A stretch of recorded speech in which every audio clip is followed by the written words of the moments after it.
Hello everyone, in this video tutorial, we will guide you on how to disable OneDrive on Windows 11. So, let's dive right in. OneDrive is a cloud storage service built into Windows, but if you don't use it or prefer another service, you can easily disable it. So, let's dive right in. Click the OneDrive icon in the taskbar. It looks like a white cloud. If you don't see it, click the little arrow next to the date and time, and it might be hidden there. Click the gear icon to open OneDrive settings. Under the Settings tab, you have two options. Click Pause Syncing and choose a duration, like 2 hours, 8 hours, 24 hours. This will stop OneDrive from syncing your files, but keeps it running in the background. Click Quit OneDrive to completely shut down the application.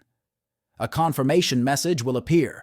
Click Close OneDrive to confirm, and there you have it.